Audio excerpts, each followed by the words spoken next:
and then just kind of go over a little bit about what I'm hoping to get out of this roundtable for you guys, right? So my name's Jake Wells, and I am the flatbed manager, so non-glass. A little background on myself is that I have been with Combined Transport about 17 years total now. I started all the way back working in the flatbed department as what we call truck locators. It's kind of our brokerage division. And from there, worked my way up into like a dispatch and sales desk. At one point, I got moved over to heavy haul. So that's where I actually spent the majority of my career so far. I can still say that the majority of my career was in heavy haul. And working sales there, and then I got moved into kind of a middle management position, and eventually was given this opportunity to take over the flatbed division and run that. So some of my responsibilities, besides just kind of running the operations and making sure that the department's running smoothly for flatbeds, is also sales. We're very sales focused when it comes to our management team is also very much involved in that. So you'll probably hear me talking about sales and stuff too. So before I came to do this roundtable, I wanted to kind of get this little idea of what is Roundtable? Where did we get this from, right? So I don't know if you guys knew this or not. I didn't, but I guess it makes sense if you just look at it on face value. It came from the Knights of the Roundtable. So when King Arthur would have important topics that he wanted to talk about with his knights, they'd sit at the round table and they'd go back and forth. So what I'm hoping to gather out of this roundtable is the same thing, that it's not just me talking to you guys. It's not me just putting you to sleep with some kind of like boring story or lecture. That hopefully we can get some participation here, and I'll bring up a couple of topics that I know are important to me and hopefully important to you, and if not, then you guys can let me know that and we'll move on. But before I start, that's kind of my quick background as far as my time at Combined Transport. I also like to, anytime I have new drivers or employees, I like to just give a little bit about who I really am, though, because we're not just who we are at work, right? I'm a father of 4. I've been married for 18 years, and I have 4 kids. My oldest is 15. Family is very important to me. It's what drives me. It's why I do what I do. It's why I continue to try to provide for my family. I'm a provider, and that's what I do. So knowing that about myself, I always assume that we all have our own story. We all have things that are important to us, including all of our drivers. And when we really take a look at what you guys have to do out there on the road and still try to take care of all of those things that are important to you, that's very important to me too. So I try to keep that in mind, both with how we train up our teams and also how we deal with our drivers. So that being said, I'd like to know a little bit about you guys. You don't have to give me like some big background, even just something as simple as just give me your guys' name and what division you're going to drive for. It'll give me a little bit of an idea of just, but if you want to share a little bit more, just a quick blurb, then let's do that too. So I'll start over here on my left because that's easy and I'm looking at you. My name is Huey Garvey. I'm RGN. I'm in Memphis, Tennessee. I've got 3 children. Okay. RGN, heavy haul. Yes, sir. Great. I know a lot about that, so we can talk. Okay. My name is Matthew Davis. I'm a student here. I just got my license about a month ago. Awesome. With Blackwell Reefer. Awesome. Okay. Great. Eric Williamson, was a driver for 22 years. 22 years. And what division are you going to be driving for? Blackwell. Blackwell. Okay, great. How about you? Zach Wood, Helena, Montana, Glass. Glass. All right. All right. Well, I work a lot with glass too, so we can we can relate there. What do you? How about you? Shane Goad. I've been a driver for about 10 years, and I'm going into multi-axle. Great. What setup? 9-axle. 9. Okay. Great. And when that starts up. Got your wind experience? Yeah. Awesome. I'm Jane Camargo. I'm from Madera, California. I'm going to be driving for Blackwell Reefer. Great. What setup? 9. I got a lot of kids. A lot of kids. And that's my focus. Great. Great. Vince Gallimore. I'll be driving RGN. Heavy Okay. haul. Starting with a 2-axle RGN. Yes. Yep. Okay. My name is Tasia Wilson. I'm from right here in the valley. Oh, great. And I'll be doing Reefer with Blackwell. Great. Any particular run, or are you like? I'm a student, so Oh. I'm new to this. Great. Great. Let's see. Anybody else? I know Ryan. James, I work in the yard. Yeah, in the yard. Okay, James. Yeah, I think we've probably met. All right, I think that's everybody. So I'll open this up with just a few topics that I thought that are important to me, that I think are just important to our function as a team. And that's the way, if you've learned anything, hopefully through all this training, you've learned that we're very team focused. We're a family-oriented business. I want you guys to know that over my 17 years here, that's been true to me. And I try to make sure that that's true to both the office and driver employees too. One of the things that I wanted to talk about and ask questions about is, to start with, is just this idea of communication. And the reason, I know that's a broad spectrum, but the reason I like to talk about it and the reason I like to open discussion about it is because I think that it solves, personally, I believe, that any issues that we generally have, both within the office and between office staff and drivers, is just mainly just communication issues. And that if we can communicate openly, we can solve a lot of those. So, I wanted to start off by asking you guys, what does good communication look like to you guys? And you guys can feel free to just either, yeah. Just so that we're both on the same page, that ideas and decisions are. I wanted to start off by asking you guys, what does good communication look like to you guys? Talking. Okay. Picking up the phone, talking, and having an agreement. Yes. I think that's a big key component. I agree with that 100%, and I'll get back to that too. So, any other ideas? What does good communication look like to you guys, or bad communication? We can take some bad stories too. That might be fun. No surprises, not bringing up surprise, or letting your people know what's going on. Okay. And have to figure it out on their own. That, you have a problem somewhere down the line. Not purposely trying to keep people in the dark for whatever reason there might be, something like that. Okay, yeah, for sure. Bad communication, we can take some bad stories too. That might be fun. Okay, all right. So there's a listening component to communication. It is. Okay. It's very You don't say. You don't say. Okay, cool. And respect, that's a big part of communication. Good. All right. Anybody else? I don't want to cut anybody off if they have a thought. I know sometimes people are more thinkers than they are talkers, so give everybody an opportunity. Okay, cool. That's great. I think that you guys hit on a lot of what I like to discuss, and that's one of the things that, again, like people that come into my department, it's one of the main things that I talk about, and it's exactly because of that. I believe that if people can talk things out openly and come to an agreement, it solves a big part of our issues, because human nature, including myself in this, sometimes we make assumptions, or sometimes we try to connect the dots before just maybe reaching out and actually asking the questions. And that's usually what leads to either misunderstandings or, bad blood. So my big thing is, if we can just get ahead of that, if we can just sometimes get out of our own way, and I'm including myself in all of this, because I think that we can all be guilty of this, and just get out of our own way and reach out to somebody, whether that's verbally, whether that's through email, whatever it might be that is comfortable at that time, then we can really nip most of these problems in the butt. So when it comes to dispatch, right, there's a huge amount of communication that has to come from somebody who might be all the way across the country to somebody who's sitting in an office. And one of the things that my 17 years here that I've learned, and I want drivers to hear this, because I think it matters a big deal. I have no driving experience. I've never driven. My dad drove for right away my whole life, and it's actually kind of funny. I always grew up saying that I'd never be in the trucking industry, and then look where I ended up. But so I personally have no experience. So everything I've learned about trucking, everything I've learned about this industry has been through both people in the office that have been doing it longer than me, and you guys, the drivers that are out there doing it. So when we're, especially, I can relate this a lot to heavy haul, right? But it certainly applies to flatbed and reefer as well. But everything I learned about tying down loads, everything I learned about how the gooseneck gets removed, I learned from either hearing it from you guys or watching you guys do it. So communication is really big, not only just because it helps us solve problems together, but it also helps us to understand each other's world a little bit. I'll never claim to be the expert that's out there driving. I've never done it. But I do think that over the years and over the stuff that I've been taught by drivers, that I actually have a pretty good handle on a lot of the things that can come up, because while you guys are out there dealing with it hands-on, we actually get the privilege of kind of hearing multiple people's issues that they've had to overcome while they're out there on the road, right? So communication's really good in that way. The other thing that I talk about with dispatch and communication that I really like to point out is that there shouldn't be any surprises, right? You said that, right?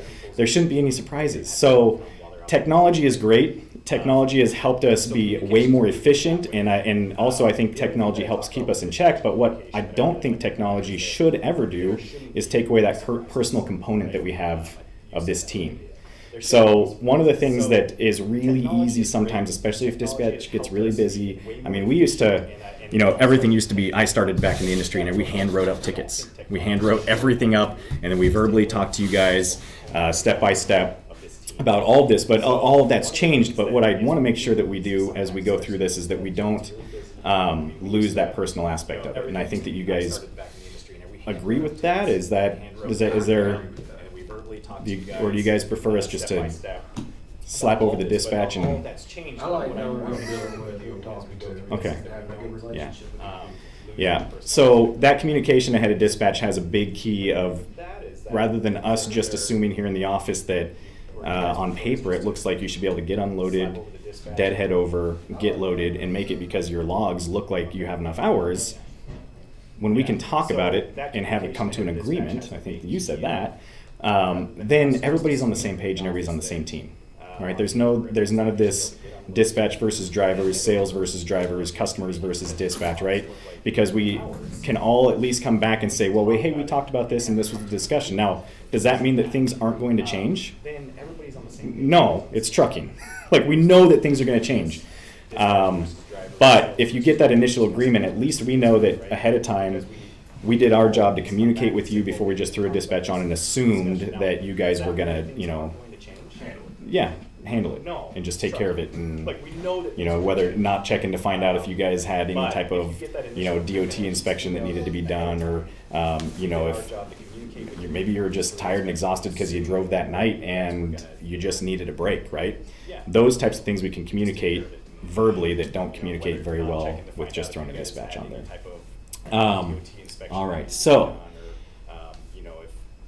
asking questions is a big part of communication, and that's what I want to talk to you guys about with, especially when it comes, this actually got brought up by another manager, and so I wanted to bring this up because I've experienced it recently too, and I'll tell a story about it, but I'll stop talking for a little bit. Asking questions is a big. The importance of asking questions, especially we don't want you guys to be bashful when it comes to questions about your pay and your time off. I assume you guys aren't doing this just because you love it so much and you want to do it for free. I don't show up into the office every single day just because I love it so much and I want to do it for free. We are here to get paid, right? Those things are really important to make sure you don't mess those up, because those things are usually the first two things that a driver is going to look at. If we give any type of sense that we're trying to not be upfront about pay and time off, I guarantee you that you're going to start wondering if we really have your best interest at heart. So, do you guys have any questions about who you should talk to if something doesn't look right on your pay?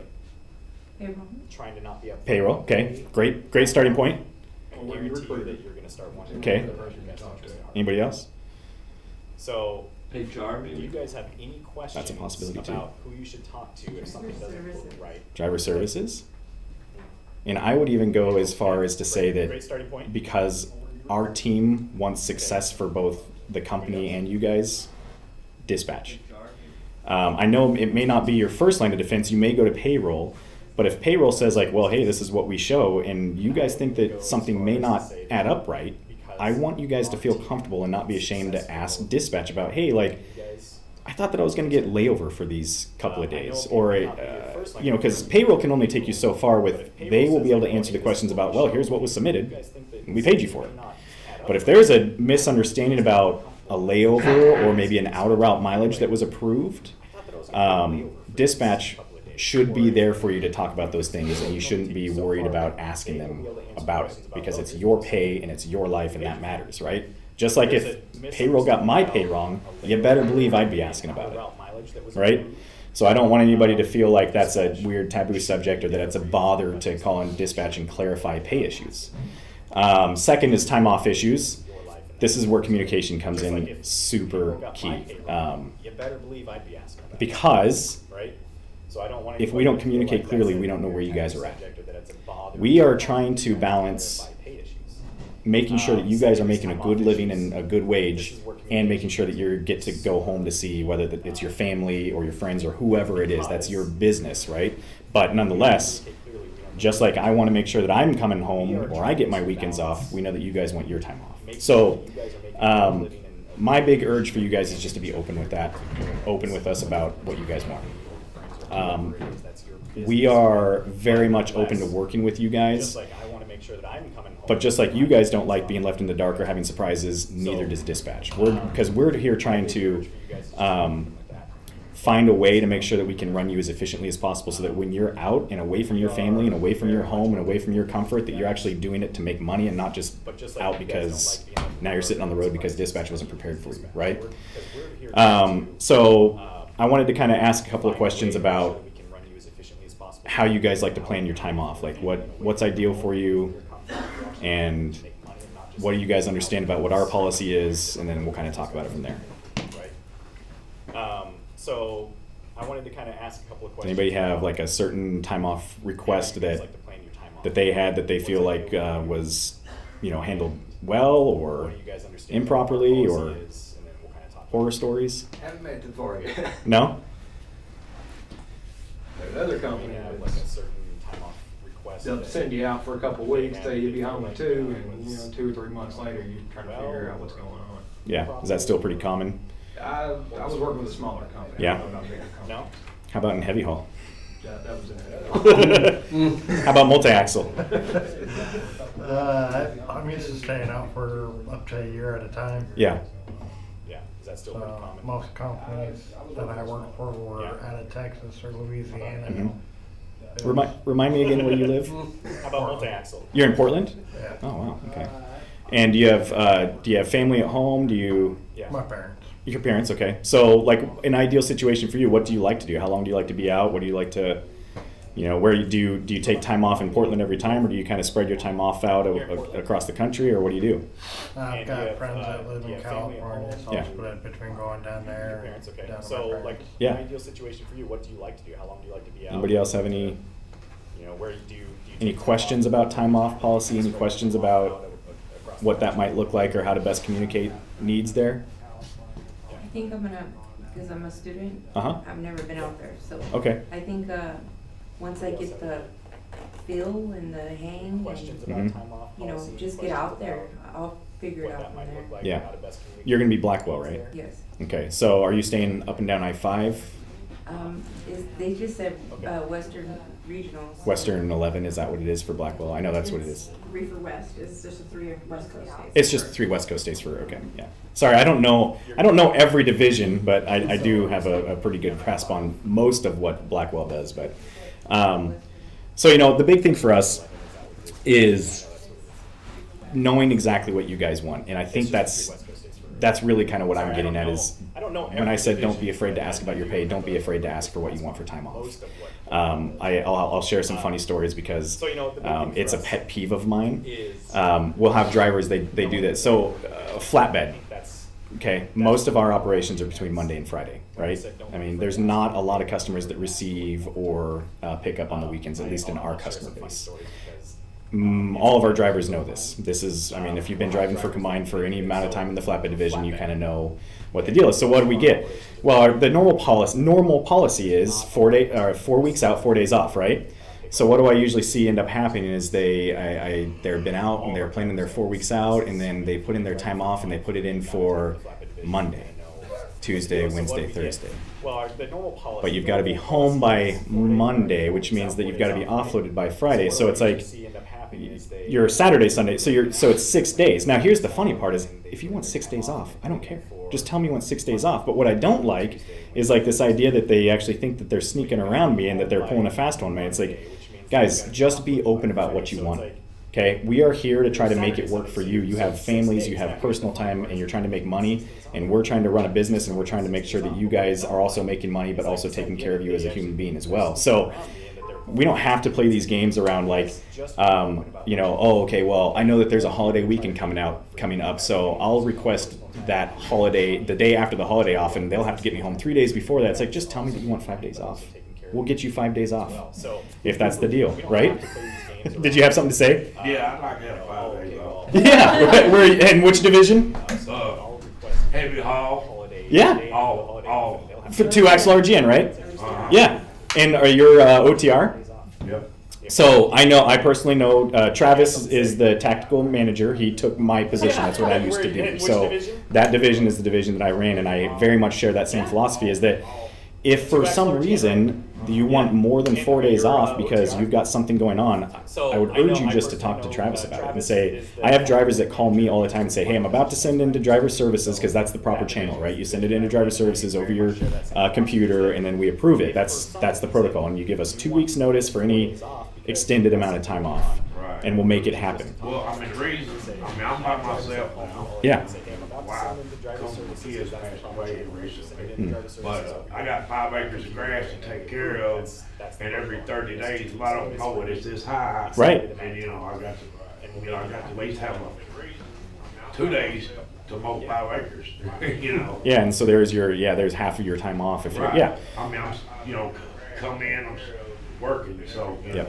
so that's why I said I'd like to have about 5 acres. Yeah, communicate with your dispatch, communicate with that manager, with Travis, and I'm telling you right now, like, we are here to try to make it work for you guys. Now, I mean, we don't want to be taken advantage I don't of. mind being gone for 4 weeks. Right. But I'd like to have, at least 5 days. Right. And the point of that is, you guys are you control your life, right? Not me. Right. So it's your decision, and to an extent, I want to be careful about that. It's about how much time you want to be out there on the road making money, and how much time you want to be at the house taking care of business, or going to doctor's appointments, or being with the family, right? The only thing that I ask in return is that to understand that however long you're willing to be out and however much time you want to be off is directly going to affect how much money you make. That's just the nature of the beast, right? 1 day off extra in a month is not going to kill us, but it's going to be up to you how you want to do it. Now, here's where communication comes in key on top of that. Not only should you just be upfront with us about what you want and let us try to work with you on it. I recently had a driver who is getting a little older, and this is completely against our normal policy for flatbeds, but he asked me, can I just do 2 weeks off, or 2 weeks out, 2 days off, rather than just being out 4 weeks is just too much for me right now. And I said, you know what? Let's try it out. What's the worst that can happen? Let's try it out. Let's see if not only if you can make money doing it, let's see if the truck at least tries to, be somewhat in, breaking even or profitable would be best. But let's try this out, because the idea that it has to be one way and we can't try something else is kind of a ridiculous thing, right? Worst that can happen is we try it out and then he comes to me and says, hey, it's just not working. I'm not able to get enough miles if I'm out only 2 weeks, and we go from there. We figure it out. But so first of all, communicate clearly what you want. Don't feel like you have to sneak around us. Don't feel like you have to try to come up with some weird excuse. Just tell us what you want. I'd rather have an open, honest discussion with you about it than try to figure out if there's some kind of angle going on. Yeah, I mean, this is mainly like the grass growing time, Yes. all the summertime. Yeah. Anywhere else, I don't Yep. mind being on for 4 days. Yeah. I have another driver in my fleet that has been with us and does a great job, and he lives in Maine. So he knows and he understands that Maine is not necessarily the best place to go to or get out of. So what he likes to do is he likes to stay out for like 8 to 12 weeks at a time, and then he and I have an agreement that you'll just get 8 to 12 days off at once. Now that's what he likes. It's not because I told him he needed to do that, but that works for him. So let's communicate. Let's be flexible. Let's try to figure out ways that it works for both you guys and the business. Take 6 days off. Right. So talk with Travis. Talk with your team. I would encourage everybody to do that. And when we can be flexible, we will try to be flexible. Like I guess that's kind of what I'm trying to communicate. So yeah, communicate with your time off. Oh, and then the second part of that is that, and it's going to go into this other aspect that I want to discuss, but we've gone through a lot of ebbs and flows about how to properly talk with drivers about time off, right? It was at one point when I started, and I still think that we are one of the better companies out there from the horror stories that I've heard about other ones, but it was at one point that it was kind of like there was this expectation that if you were on time off but we had this hot load, that we'd just call them and tell them to come out early. Well, we made this big pendulum swing, and it was the complete opposite after that. It was like, don't talk to any drivers on their time off, ever. That is their time off, and that's true. Like I respect that. But you know what I was finding? We swung this pendulum, and we would never call a driver. We would never bug them on their time off until their day back, or at least the day before their day back to plan what they were going to do the next day. But never ever ask them to come out early or go home late or anything. Well, what we found is that I started getting a bunch of calls from drivers pissed because they're like, "What is the deal? Like, are you punishing me because of my time off? Like, you guys never offer me this long load. You guys are never," and I'm like, we were kind of told not to bug you on your time off or ask you to change it. But what I was finding is that, and I'm sure it's not the same for every driver, but I would say the majority of drivers actually wanted us to just communicate with them and say, like, I know you're on home time, but I do have this load if you're willing to come out a day early that is 2,500 miles. Do you want it? The key here is that being upfront with you guys, which is what I do every single time, and telling you that is 100% your choice, and that if you say no, that's the end of the story. There's no argument, there's no back and forth, and there's no repercussions because it's your time off. But it's also your paycheck, right? So what I found is that drivers actually really wanted the option. They just didn't want to feel like they were forced into that option.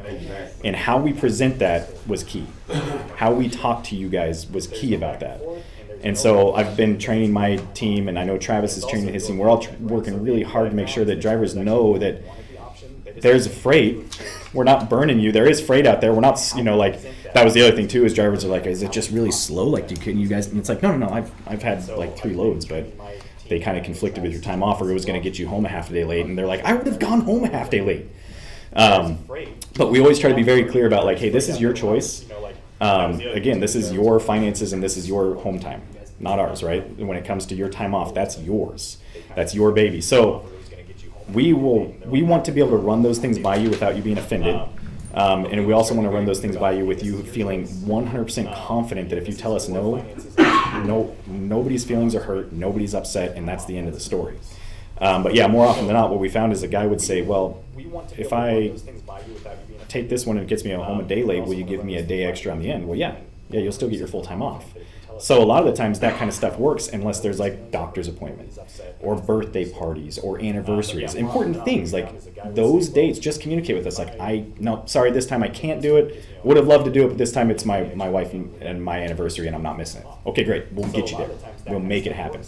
But that's, again, communication, right? The better we can understand each other, the more open we can be. I've just found that it gains this respect, like I think you said that just goes a long ways. All right, let me see what's next on the agenda, you guys. Sorry about that. Don't want to go too long here. Do you guys have any questions about that? Now that I've kind of talked about the time off policy at all?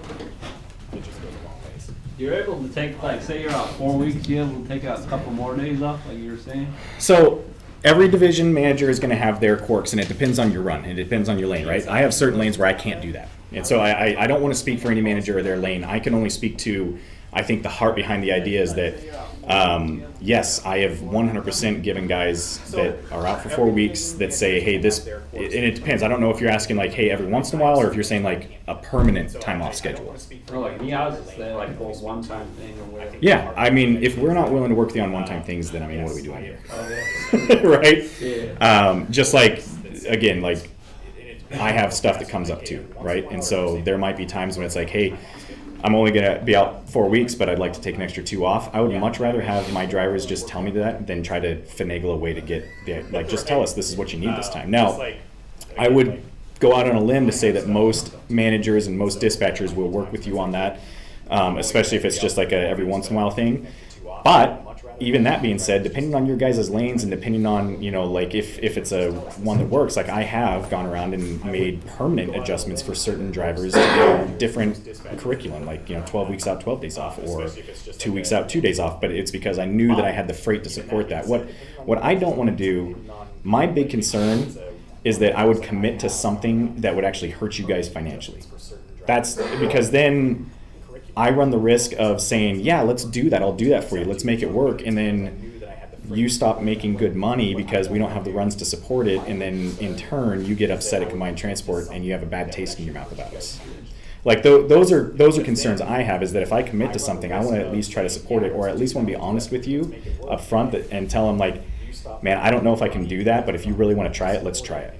But if it doesn't work, let's talk about it again, because again, my big thing is I don't want you to have a bad taste in your mouth. Like, well, Jake promised me that he'd be able to keep me busy and I'd make just as much money if I did this new schedule. And it's like, I don't want to make those types of promises on things that I'm not familiar with. If it's a new thing to try, yeah, I'm not saying that we won't be flexible, but it's exactly that. It's a trial. So, you know, let's work on that together. But yeah, I mean, I would 100% go and say that I think almost any manager would work with you from time to time and say, I need 6 days off this time. Is that all right? So I know I would. Okay, so before I get into our culture, I want to, because we're very sales minded, like I mentioned, the managers, I wanted to share one story and just a quick blurb about how helpful it is with you guys being our eyes and ears on the road. So I don't know if you guys are used to this, or if you guys have ever done this, or if you guys even value how valuable you are in this aspect. But drivers as lead generators. So when it comes to sales, I've been doing this for, like I said, about 17 years. And there are still times when a driver comes and says like, hey, I live right by this place. Have you ever called them? And I've never heard of this place before. Like, as much as I can scour the internet, as much as I can try to find different leads, you guys have a unique aspect of your job that you're out there on the road. You see these loads going by. And I guess my encouragement to you is to not just assume that we don't want to hear about it. My goal is to make sure that we always have enough freight to keep you guys running and keep the company profitable so that we can continue to grow and continue to have a good family of drivers and employees. So that being said, you guys can play a huge role in that, and it's welcome. I actually have a heavy haul driver who I went through the whole ranks with when I was over there in tactical. This guy started out on RGN, and he worked his way up to 6-axle, and then now he's a multi-axle driver, and I'm over here in flatbeds, but he still stops by my office, and he stopped by, it was probably 3 or 4 weeks ago, maybe a month and a half ago. I'm really bad with keeping track of time. But he said, you know, he lives in Texas, and he's like, hey, have you ever heard of these guys? I'm like, never heard of them. And he's like, well, hey, like, they're right here, this location. And then he gave me a few other leads. I want you guys to know, I followed down that lead, and we have one new customer and one more in the pot because of that. Because he was willing to just say like, hey, have you ever heard of these guys, or have you ever hauled for these guys? So I just want you guys to know that you have value in the sales aspect of this job too. And if you are really in it for Team Combined, and you really want to make sure that it's a way for you to protect your income as well, that we continue to grab new customers and grab new freight, like, let us know what you're seeing on the road. Let us know, like, a lot of times I'll get calls from drivers and they're like, hey, I've never pulled out of this place before, but like, they've got like 30 trucks loading here right now. And it's like, holy smokes, I didn't know that these guys were this big. And so like, we can do some more digging that way. You know, we're really limited on what we do in the office. And yes, we make sales trips, and yes, we go visit customers, but even then, like, if I don't know the customer doesn't exist, you know, I can only do so much from my little office with one window. So that's just one of the pieces of encouragement that I would tell you guys is you can help greatly in that way, and it's greatly appreciated. And I can assure you that if you do that with anybody in my team, any of the salespeople in my team, and I assume Travis would say the same about his heavy haul team, like, we will follow those leads. That won't be time wasted on. That won't be wasted breath for you guys to share customers that you think maybe we're not hauling for right now that we can pursue. All right. I'm probably losing you guys. I'm sorry. One more topic that I want to talk about that's important to me, and it goes a little bit with that communication, is this aspect of this of our work culture. So when I say the word culture, work culture, I just wanted to get a few people giving me ideas of what that means to them and what they would like to see. Go ahead. Like the beliefs and their, Okay. just like the way they do things. Okay. How they feel about things. Yep. Do you have a particular culture that you would like to work in or for? Yeah, like a family based. Okay. You know, communication is important. Yeah. Yeah. Okay. Organized. I think that golden rule is extremely important Yeah. in any relationship you have with anybody. Yeah. Treat others as you want to be treated. Yeah, exactly. And that goes a long ways. Yeah. I've noticed with the culture here, a lot of the employees at the corporate office seem to have over-the-road experience or something close to it. That seems to really help with everybody. Okay. Treat others as you want to be treated. Respect. A culture of respect. Yeah. Okay. How does that? Treat each other like we're here. Yeah. Okay. Corporate And office. another, working for somebody that the boss is not afraid to come down and get his hands dirty just like everybody else. Yeah. That goes a long ways too. Right. So, and I think that goes a lot too with that idea of respect, of the idea that nobody else is above anybody else. Everybody has an integral part of this job, and none of it could be done without each of those components working. Yeah. Right. Right. I've seen this company has a lot of loyalty. You guys been here like 17 years. Yeah. A lot of people like move around a lot. You like to see that. They're like, oh, they're not pissing people off. People actually want to work here and stay here and like retire here and stuff like that. Yeah. Yeah. Absolutely.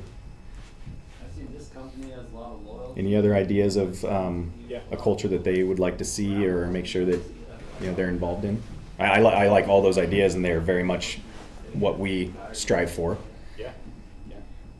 What's the one thing that gets in the way of a company or a family or a group of people having a perfect culture? I like all those ideas, and they're very much. Communication. Okay. strive That's for. definitely one thing. Lack of respect. What's the Okay.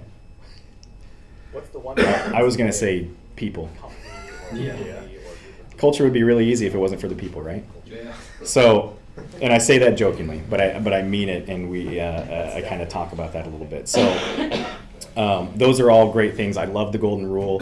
I like to even go as far as to say not only do to others as you would have them do to you, but I'm talking a lot with my team currently about this idea of actually being. We hear the term self-centered a lot, right? The term being others-centered. So this idea that we're actually looking out for other people's best interests before ours. Now that sounds really weird, and that sounds, it's counterculture to what we live in. But the idea is that if everybody was to actually do that, then everybody would actually have somebody looking out for them. So I'm trying to build that within my team, and obviously the hope is then that goes not just spread to my team, but then other departments in the office, and then obviously to the drivers too. But this idea that if we actually focus on a decision that we make, rather than just how that affects me, but how that might affect those around us, if we all started thinking that way, I think it would be a whole lot easier to live by that golden rule. Because then we're actually saying, hey, before I decide to just hastily throw this load on, like, how's that going to affect the driver? How's he going to receive that if I don't actually talk to him first and make sure that his hours are good or that he's feeling healthy? Like, how's that?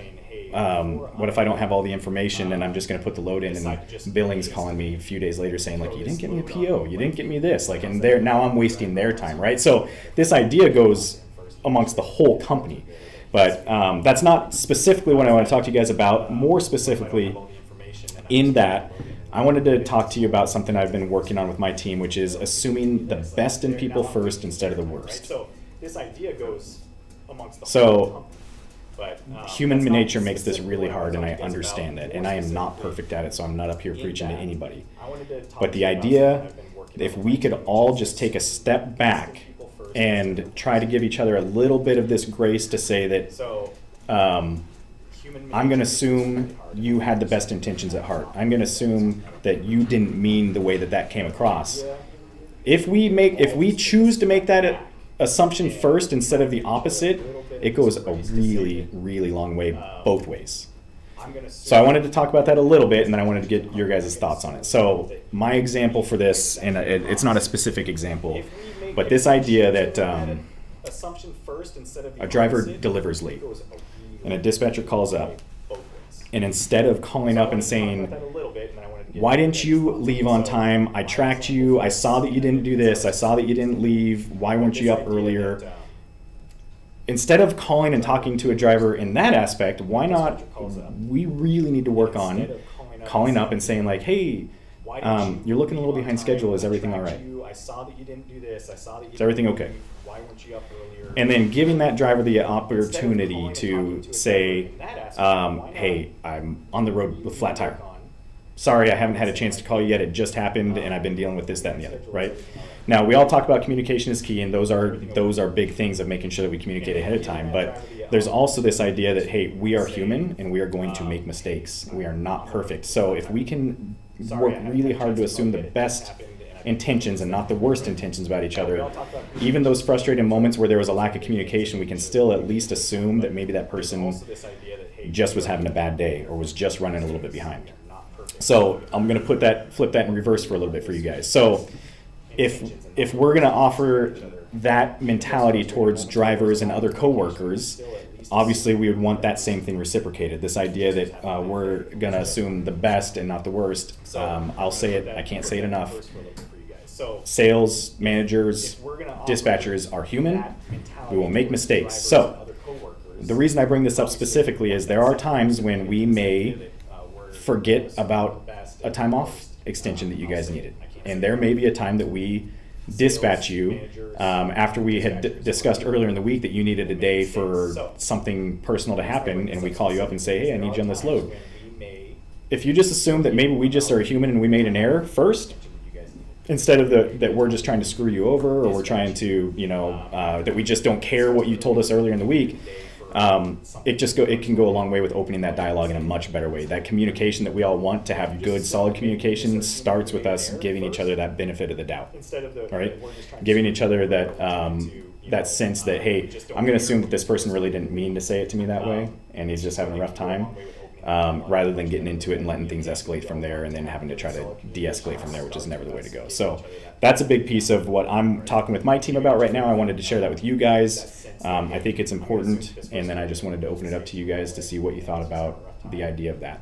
Rather than getting into it and letting things escalate from there. I think the way you say things, So that's a big piece of what you could say the same thing in a different way, a different tone, and mean it the same way. But but if it comes off aggressive, people are automatically on the defense. I think Right. it's a great idea Yeah. to have that mindset and to pay attention about how you, instead of telling somebody, asking somebody, like you said, is everything okay? Giving them the opportunity to explain instead of Assuming the worst. or just like, look, you're running late. What's going on? Right. Or is everything okay? I see that. Yeah. It's the way people, demeanor, and I mean, who knows, the dispatch could have a bad day Sure. or whatever, Right. and Yep. but yeah, the way things are said, the choice of words can really make a difference. Yeah. Tone. Yeah, absolutely. And sometimes we are not going to do well with that, right? Yeah. Because of circumstances. But if we all have that But if we all have that mindset, we give each other a little bit of that wiggle room, a little bit of that grace to say, like, normally this guy isn't, this dispatcher is a lot more chill than he is right now. Maybe he's just having a bad day, Right. and let's try to work through this, right? But in no way am I trying to say that it should give any of us an excuse to continually be a pain. But I just noticed that, or I just know that as a team, we are actively trying to work on these things. So, we're gonna have bad days and we're gonna have missteps. So, just like you guys would want us to assume the best about you, we want you to assume the best about us. And when we can all work like that way as a team, then it really is like a family, right? Because I mean, anybody that's been in a marriage or that has kids, like that's what we want to do with our spouse, right? We want to give them the benefit of the doubt. We want to assume the best about them. And that's what makes relationships work. But if we cause division, then you were going to say something? Oh, no, just get along as a unit. Right. Yeah. Yeah. Yeah. We're much stronger as a unit. So whatever we can do to try to just grease those wheels is something that's super helpful. So that's all I have for you guys today, but I am open to any types of questions at this point too that you might have about either some questions you just had in general about the company or about myself or about whatever that, and if you don't have questions, that's fine too, but I don't want to leave you here with something that didn't get answered. Questions you just had in general, all right, company I guess that's that. Great. Appreciate you guys being patient with me, and we've got some food. I was gonna eat with you guys.